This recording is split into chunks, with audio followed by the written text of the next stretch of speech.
Hi everyone, welcome to my channel Avdaan education. मेरा नाम निधि है। दोस्तों, अगर आप नए हैं, आप पहली बार इस चैनल पर आए हैं, तो I would request you to please subscribe to the channel and also hit the bell icon so that आपको चैनल से रिलेटेड नोटिफिकेशंस मिलते रहें टाइम टाइम पर। मैं अवदान IAS अकेडमी की डायरेक्टर भी हूँ। मैं इस चैनल पर आप लोग के लिए रेगुलर बेसिस पे लेक्चर्स लेकर आ रही हूँ, जिसमें कुछ टॉपिक्स आपको कवर करा रही हूँ। अभी फिलहाल हम पॉलिटी कर रहे हैं। At the same time, I'm coming up with multiple choice questions also, जो आपके various government exams के लिए आप उनको रेफर कर सकते हो। But specifically, I'm focusing on UPSC and PCS, State Public Service Commission जो होता है, मैं उन पर ज़्यादा फोकस यहाँ पर कर रही हूँ। For the upcoming exams UP PCS के लिए भी आप इसको रेफर कर सकते हो, उत्तराखंड PCS के लिए भी इसको आप रेफर कर सकते हो। So today we are going to do multiple choice questions. Beginning से करना शुरू करते हैं, सीरीज लेकर आएंगे। Gradually I will be switching to the different subjects also. बाकी मॉड्यूल्स के भी मैं MCQs लेकर आऊंगी आप लोगों के लिए। Let's start with the questions today. So first question is, which of the following statement is not true? इनमें से कौन सा स्टेटमेंट सही नहीं है? Okay friends, before I start with the question, I would just tell you that this class, these videos and this lecture would be bilingual. ये दोनों भाषाओं का मैं प्रयोग करूंगी so that both English medium and Hindi medium students can get the benefit out of it, right? चलिए, the date of implementation of Indian Constitution is November 26, 1949. भारतीय संविधान को लागू करने की तिथि 26 नवंबर 1949 है। The secular word was adopted by the 42nd Constitution Amendment. Bharat के संविधान में जो वर्ड धर्मनिरपेक्ष है, जो शब्द धर्मनिरपेक्ष है, वो जोड़ा गया है 42वें संविधान संशोधन से। The 42nd Constitutional Amendment was done in 1976. ये 42वां संविधान संशोधन 1976 में किया गया।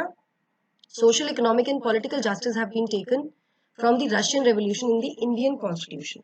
और जो भारत के संविधान में सोशल, सामाजिक, आर्थिक और राजनीतिक न्याय के जो प्रावधान है वो रशियन रेवोल्यूशन से लिए गए हैं संविधान में हमारे। So which of the following statement is not true हमें बताना है। The answer to this question is A, date of implementation. This is not right. This date is not of date of implementation, this is the date of adoption. इस दिन हमने अपने संविधान को ग्रहण किया था, अंगीकृत किया था, correct. And date of implementation is 26 January 1950, जिसके पीछे एक रीजन है। महात्मा गांधी ने कहा था कि 26 नवंबर को ना इसको लागू करके हम इसे 26 जनवरी को लागू करें, ताकि 26 जनवरी का जो दिन है वो उसको एक ऐतिहासिक, उसकी ऐतिहासिक पृष्ठभूमि को ध्यान में रखते हुए 26 जनवरी का दिन निर्धारित किया गया था, करेक्ट। क्योंकि 1929 में दिसंबर का लाहौर अधिवेशन था, जिसमें पंडित जवाहरलाल नेहरू उसके अध्यक्ष थे। उस लाहौर अधिवेशन में कांग्रेस के पंडित नेहरू ने 26 जनवरी 1930 का जो दिन है उस दिन पूर्ण स्वराज दिन मनाने की बात कही थी। और इसके बाद 1930 में 26 जनवरी 1930 में पूर्ण स्वराज दिन मनाया गया। तो इस वजह से इस डेट की रेलेवेंस, इस डेट की ऐतिहासिक इंपॉर्टेंस देखते हुए, हिस्टोरिकल इंपॉर्टेंस देखते हुए ये डिसाइड किया गया कि देश को रिपब्लिक 26 जनवरी 1950 को ही घोषित किया जाए। इसीलिए इस दिन हमारा जो संविधान है उसको लागू किया गया, राइट। इसके अलावा the word secular, yes, it is taken added by the 42nd Constitutional Amendment in the preamble. ये हमारे प्रस्तावना में जोड़ा गया है। 42वां संविधान संशोधन 1976 में किया गया था, बिल्कुल सही। और इस संविधान संशोधन को मिनी कॉन्स्टिट्यूशन भी कहा जाता है। सोशल, इकोनॉमिक, पॉलिटिकल जस्टिस, बिल्कुल सही है। जो सोशल, इकोनॉमिक, पॉलिटिकल जस्टिस है वो हमने कहाँ से लिए हैं? वो हमने लिए हैं रशियन रेवोल्यूशन से, करेक्ट। चलिए, the constitution was enacted by the constituent assembly set up under. जो भारत का संविधान है वो लाया गया था या बनाया गया था कॉन्स्टिट्यूएंट असेंबली द्वारा, संविधान सभा द्वारा, जो सेटअप की गई थी किसके अंतर्गत? Under the independence of India act 1947, Bharat की जो स्वतंत्रता की जो अधिनियम था उसके अंतर्गत इसको लागू किया गया था। Excuse me. Under the cabinet mission plan of 1946, जो कैबिनेट मिशन प्लान था 1946 का, इसके अंतर्गत इसको लाया गया था, सेटअप किया गया था संविधान सभा को through resolution pass by the provincial government. जो प्रोविंशियल गवर्नमेंट थी उसके द्वारा एक रेजोल्यूशन लाकर इस रेजोल्यूशन पास करके इसको लाया गया था, सेटअप किया गया था, या फिर इंडियन नेशनल कांग्रेस के द्वारा इसको सेटअप किया गया। इसका सही आंसर है be under the cabinet mission plan of 1946। इसकी एक पृष्ठभूमि है कि पहले 1934 में पहली बार संविधान सभा के गठन की बात, जिसके द्वारा संविधान सभा के गठन की बात की गई थी एम.एन. रॉय द्वारा, जो कि एक पायनियर थे, कम्युनिस्ट थे, एक्टिविस्ट भी थे एक तरह से। तो उन्होंने कहा कि भारत का जो संविधान है उसका निर्माण भारतीय संवैधानिक सभा द्वारा करा जाना चाहिए, जिसको लेके सीरीज ऑफ इवेंट्स है। 1940 में ब्रिटिशर्स ने अगस्त ऑफर दिया, 1942 में क्रिप्स मिशन आया उसी को ध्यान में रखते हुए, लेकिन Cripps mission was rejected by the Muslim League, क्योंकि मुस्लिम लीग चाहती थी कि देश का बंटवारा हो जाए, तो क्रिप्स मिशन रिजेक्ट हो गया। Finally under the cabinet mission plan of 1946 this constituent assembly was set up, right. इसका भी बैकग्राउंड है, ये मेकिंग ऑफ द कॉन्स्टिट्यूशन है, हिस्टोरिकल बैकग्राउंड में इसको पढ़ सकते हैं डिटेल में। So next question, which statement is not correct in case of sovereign India? इनमें से कौन सा स्टेटमेंट सही नहीं है संप्रभु भारत के संदर्भ में? India is not dependent on any country, Bharat किसी भी देश पर डिपेंडेंट नहीं है, अधीन नहीं है। India is not a colony of any other country, हम किसी और राज्य की या किसी और कंट्री की कॉलोनी नहीं है। India can give any part of its country to any other country, Bharat अपना कोई भी भाग किसी और कंट्री को दे सकता है अपनी मर्जी से। India is oblige to obey the UN in its internal affairs, और भारत जो है अपने इंटरनल मैटर्स के लिए भी यूएन के आदेशों को ओबे, मतलब जो यूएन कहेगा उनको ओबे करने के लिए बाध्य है, राइट, अपने आंतरिक मामलों के संदर्भ में। तो इनमें से कौन सा स्टेटमेंट करेक्ट नहीं है हमको बताना है। Answer is D, India is a sovereign country, and sovereign country की एक विशेषता ये होती है कि वो इंटरनल एक्सटर्नल मैटर्स में किसी को के भी आदेशों का या निर्देशों को के पालन करने के लिए बाध्यकारी नहीं हो सकते हैं, संप्रभु है हम, right. K M. Munshi was related to which one of the following committees? K M. Munshi इनमें से किस कमेटी से रिलेटेड है? कॉन्स्टिट्यूशन ड्राफ्ट कमेटी, संविधान की जो ड्राफ्टिंग कमेटी थी उससे रिलेटेड है। प्रियम्बल कमेटी, जो प्रियम्बल जिसने प्रस्तावना बनाई थी उस कमेटी से संबंधित है। Public accounts committee, public account committee से संबंधित है, या नन ऑफ द अबव, इनमें से किसी से नहीं। तो के.एम. मुंशी का नाम जब हम लेते हैं तो के.एम. मुंशी किस इंपॉर्टेंट कमेटी से रिलेटेड है? He is related to the constitution draft committee. Answer is A, right. और इसके अध्यक्ष कौन थे? इसके अध्यक्ष थे, the president of this committee was doctor B R. Ambedkar, ठीक है। और के.एम. मुंशी भी इसी समिति से संबंधित है। चलिए, who was the first elected president of constituent assembly? पहला निर्वाचित अध्यक्ष कौन था संविधान सभा का? Pandit Nehru, doctor Rajendra Prasad, Sachchidananda Sinha, doctor B R. Ambedkar. Answer is doctor Rajendra प्रसाद।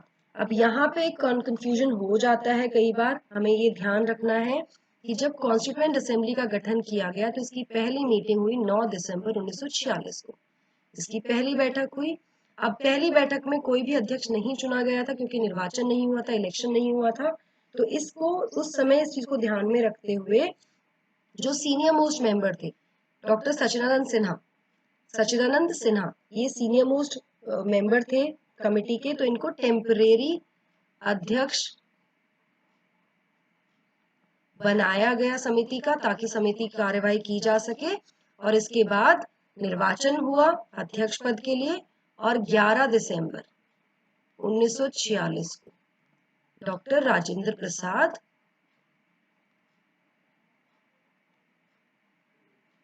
इसके पहले निर्वाचित अध्यक्ष नियुक्त किए गए। तो अगर पहला अध्यक्ष क्वेश्चन में पूछा जाएगा तो डॉक्टर सच्चिदानंद सिन्हा होगा। पहला निर्वाचित अध्यक्ष पूछा जाएगा तो it is going to be doctor Rajendra Prasad. ये ध्यान रखिएगा, क्वेश्चन को ध्यान से पढ़िएगा। Who adopted the Constitution of India on 26 नवंबर 1949? भारत के संविधान को किसने अंगीकृत किया था 26 नवंबर 1949 को? पीपल ऑफ इंडिया, भारत के लोगों ने। पार्लियामेंट ऑफ इंडिया, संसद ने भारत की। Representative of the people of India in constituent assembly, जो भारत के लोगों के प्रतिनिधि थे संविधान सभा में, उन्होंने। या कैबिनेट? किसने ग्रहण किया था? अगर हम प्रियम्बल या प्रस्तावना को पढ़ते हैं, सॉरी, तो कॉन्स्टिट्यूशन की जो प्रस्तावना है, राइट, प्रस्तावना में जो बात कही गई है उसको हम पढ़ते हैं तो हम क्या देखते हैं? कैसे शुरू होता है वो?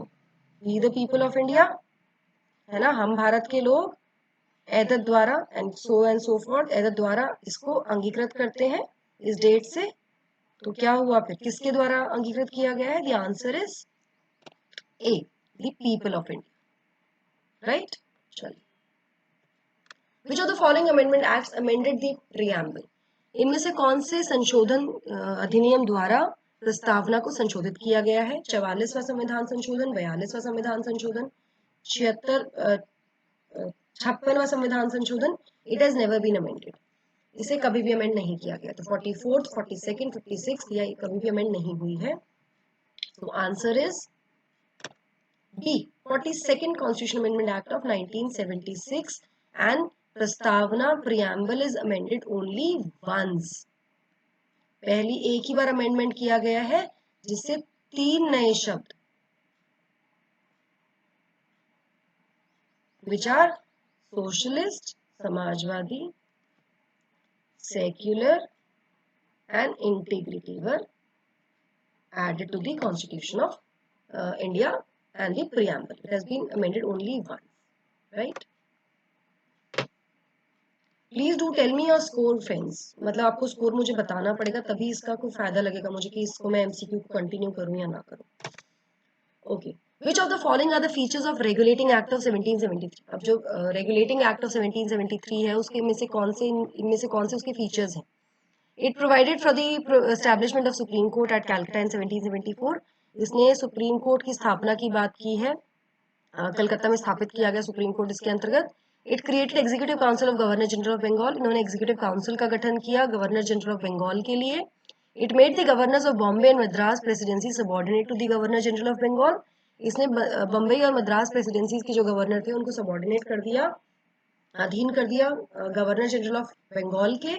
It establish board of control for managing political affairs, इसने एक बोर्ड ऑफ कंट्रोल की स्थापना की पॉलिटिकल अफेयर्स, जो राजनीतिक अफेयर्स थे उनको मैनेज करने के लिए।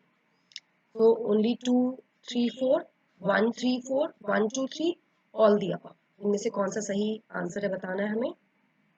सो the answer is C, right. It did not establish the board of control for managing political affair. ये जो डिवीजन हुआ था ना बोर्ड ऑफ कंट्रोल का, जो एस्टैब्लिशमेंट किया गया था, ये किया गया था पिट्स इंडिया एक्ट के तहत, जिसमें क्या किया गया था कि पिट्स इंडिया एक्ट ऑफ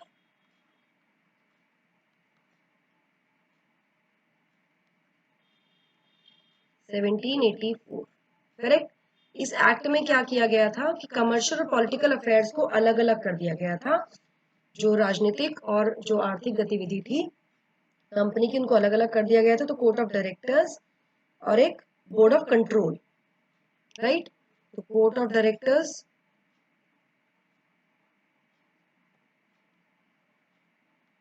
बनाए गए कमर्शियल एक्टिविटीज के लिए, इसको ध्यान रखिएगा, बहुत इंपॉर्टेंट है ये, कमर्शियल एक्टिविटीज को एडमिनिस्टर करने के लिए, देखने के लिए। और board of directors, board of control, ये राजनीतिक गतिविधियों को संभालने के लिए, करेक्ट। तो it was not done under 1773। इसके अलावा गवर्नर जनरल ऑफ बंगाल, ये नॉमेनक्लेचर, पहले गवर्नर ऑफ बंगाल था, गवर्नर जनरल ऑफ बंगाल का जो नॉमेनक्लेचर है ये भी इसी एक्ट के द्वारा है, जो 1773 की एक्ट थी। अभी तक गवर्नर ऑफ बंगाल थे, गवर्नर ऑफ बॉम्बे थे, गवर्नर ऑफ मद्रास थे, लेकिन इस एक्ट से गवर्नर जनरल ऑफ बंगाल का नॉमेनक्लेचर आया। और ऐसे पहले गवर्नर जनरल जो थे वो कौन थे? He was Lord Warren Hastings.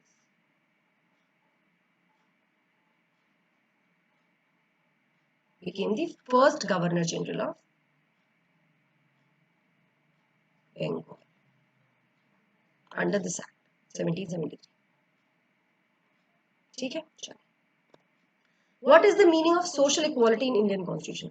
Bharat के संविधान में सामाजिक समता से क्या तात्पर्य है? लैक ऑफ अपॉर्चुनिटीज, अपॉर्चुनिटीज की कमी होना, लैक ऑफ इक्वालिटी, समानता की कमी होना, नहीं होना, equal opportunities for all sections of the society, सभी के लिए समान अपॉर्चुनिटीज क्रिएट करना सोसाइटी में सभी सेक्शंस के लिए सोसाइटी के, या नन ऑफ द अबव? तो the answer is C, equal opportunity, सभी को समान रूप से अपॉर्चुनिटीज प्रोवाइड करना हर सेक्शन की सोसाइटी की, right? Which of the following statement is not true? इनमें से कौन सा स्टेटमेंट सही नहीं है, हमें बताना है। In the Berubari case, the Supreme Court had said that the preamble of the Constitution is not a part of the Constitution. जो बेरुबारी वाद है उसमें सुप्रीम कोर्ट ने कहा कि प्रियम्बल जो है वो संविधान का भाग नहीं है। In Kesavananda Bharati case, the Supreme Court had said that the preamble of the Constitution is part of the Constitution. उसके बाद जो केशवानंद भारती केस आया उसमें सुप्रीम कोर्ट ने कहा कि प्रियम्बल जो है वो संविधान का भाग है। इसके बाद preamble of the third point, preamble of the Indian constitution has taken the idea for from the constitution of USA. जो प्रियम्बल है भारत के संविधान का, वो जो आइडिया है प्रस्तावना का, ये हमने कहाँ से लिया? यूएस के कॉन्स्टिट्यूशन से लिया idea. D is none of the, इनमें से कोई भी सही नहीं। नन ऑफ द मतलब नॉट ट्रू में all the statements are true, right? ये कहना चाह रहे हैं। तो नन ऑफ द अबव आ जाएगा, not true. So, which is the right answer to this question? The answer is D. Means none of the above. That means this is also right, this is also right, this is also right. The Berubari case of 1960 से पहले के कुछ lectures हैं जहाँ पे मैंने clearly बताया है। सुप्रीम कोर्ट ने कहा प्रियम्बल जो है कॉन्स्टिट्यूशन का पार्ट नहीं है। फिर केशवानंद भारती केस आया 1973 का। इस केस में सुप्रीम कोर्ट ने कहा नहीं, कॉन्स्टिट्यूशन का पार्ट है प्रियम्बल, और जो आइडिया ऑफ प्रियम्बल है, ये प्रस्तावना का जो आइडिया है, ये हमने कहाँ से लिया? यूएस के कॉन्स्टिट्यूशन से। Next, which of the following is are true regarding the Morley-Minto reforms? Morley-Minto reform के संदर्भ में इनमें से कौन सा स्टेटमेंट सही है, हमें बताना है। Satyendra Prasad Sinha became the first Indian to join the Viceroy's Executive Council. Right, Satyendra Prasad Sinha पहले व्यक्ति बने, पहले भारतीय बने जिन्होंने वाइसरॉय का एग्जीक्यूटिव काउंसिल को ज्वाइन किया। इस रिफॉर्म्स के द्वारा the reform introduce separate electorate, और इस रिफॉर्म ने सेपरेट इलेक्टोरेट मतलब कि आपका एक तरह से कम्युनल इलेक्टोरेट या I would say what do you call it, communal electorate को स्थापित कर दिया था एक्चुअली, राइट? निर्वाचक मंडल जो होता है ना, वो स्थापित किया गया था। तो विच इज ट्रू बताना है, 1, 2, both, neither. So the answer to this question is C, यानी कि दोनों स्टेटमेंट बिल्कुल सही है। तो ये पहली बार ऐसा हुआ कि एग्जीक्यूटिव काउंसिल जो था, जो कार्यकारी निकाय था गवर्नर जनरल का, वाइसरॉय का, उसमें सत्येंद्र प्रसाद सिन्हा पहले भारतीय बने जो उसका हिस्सा बने, करेक्ट? उसके साथ साथ इसने एक system of communal representation for Muslims also started the communal representation for Muslims, जिससे कि separate electorate was established through this, right? So this was done, and this Morley-Minto reform is also known as the Council of India Act 1909 या Indian Council Act।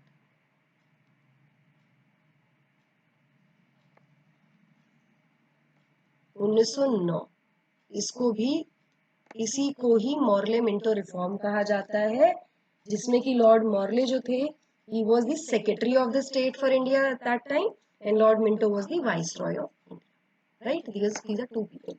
So ये actually जब हम lectures पढ़ेंगे तो उसमें हम इसको क्लियरली पढ़ेंगे कि सेक्रेटरी ऑफ स्टेट का क्या रोल था या कैसे आया। It was actually after the 1857 का रिवोल्ट, 1858 का जो एक्ट था उसमें this secretary of state was established. This position of Secretary of State was established by the Government of India Act 1858, जिसके बाद क्रांति के बाद, पहली क्रांति के बाद, जब पूरा का पूरा जो शासन था वो किसके अधीन हो गया था? क्राउन के अधीन चला गया था, राइट? तो दोनों ही स्टेटमेंट बिल्कुल सही है यहाँ। Which of the following are true regarding the Charter Act of 1853? इनमें से कौन सा स्टेटमेंट सही है चार्टर एक्ट के संदर्भ में 1853 के? Act of 1853 was the last of the Charter Act that made the Governor General of Bengal as the Governor General of India. ये आखिरी एक्ट था और इसने गवर्नर जनरल ऑफ बंगाल को गवर्नर जनरल ऑफ इंडिया बना दिया था, right? It combined the legislative and executive functions of the Governor General's Council. और इसने गवर्नर जनरल के जो काउंसिल थे उसके फंक्शंस को, जो लेजिस्लेटिव विधायिकी और कार्यकारी जो काम थे गवर्नर जनरल के काउंसिल के, उनको कंबाइन कर दिया था, ज्वाइन कर दिया था। तो कौन सा स्टेटमेंट सही है बताना है, 1, 2, both, neither. So the answer to this question is B, which means कि दोनों ही स्टेटमेंट गलत है। अब इस स्टेटमेंट का ये पार्ट जो है ये बिल्कुल सही है। This was the last of the charters act, every 20 years they used to get the charters, right? But इसने गवर्नर जनरल ऑफ बंगाल को गवर्नर जनरल ऑफ इंडिया बना दिया था, ये गलत है। This was done by the charters act of 1833। यहाँ पे नॉमेनक्लेचर चेंज हुआ था, यहाँ पे governor general of Bengal was termed as the governor general of India and was the first governor general of India, it was Lord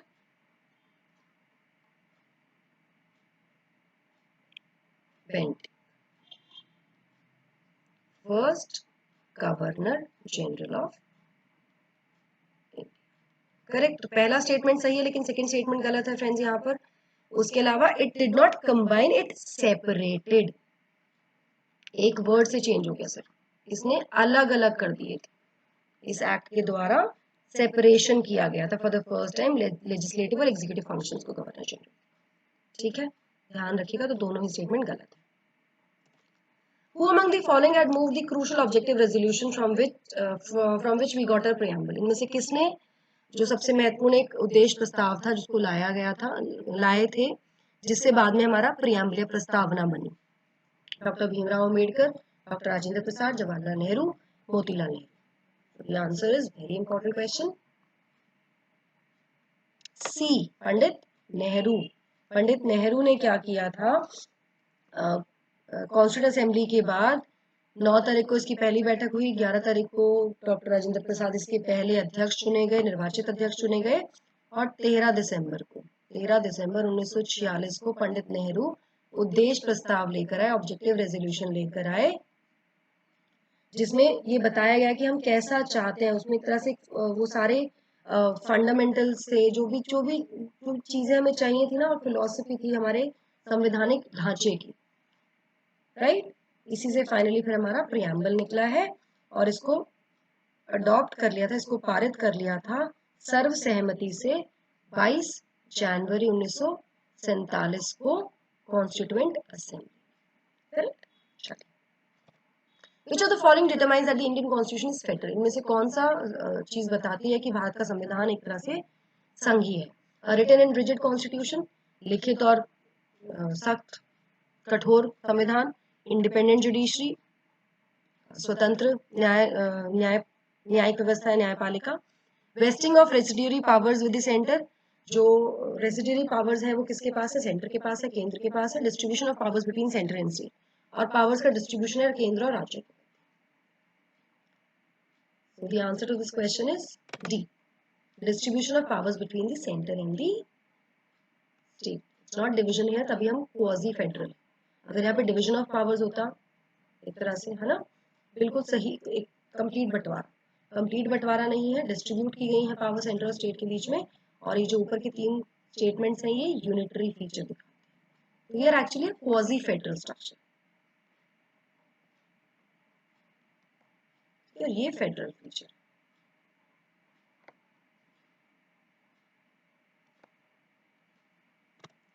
Which of the following exercise the most profound influence in the framing of Indian Constitution? इनमें से कौन सी एक चीज है, या कौन से एक संविधान के द्वारा, या कौन से एक्ट के द्वारा भारत के संविधान का जो निर्माण किया गया उसमें एक बहुत स्ट्रॉन्ग इन्फ्लुएंस दिखता है? हम सब जानते हैं कि भारत का संविधान जो है वो बैग ऑफ बोरोइंग्स कहलाता है, उधार का थैला कहलाता है। तो इनमें से किसका सबसे ज्यादा इन्फ्लुएंस है? ब्रिटिश कॉन्स्टिट्यूशन, यूएस का constitution, Irish constitution, the government of India act 1935। So the answer to this question is D. The Government of India Act, it is said that it forms the 70% of our constitution. Government of India Act जो था वहां से लगभग 70% constitution के जो प्रावधान है वो लिए गए, right? So I guess this is all for the class, friends. I would request you to please subscribe to the channel and tell me the score also. And if any doubts, you're free to ask them in the comment section.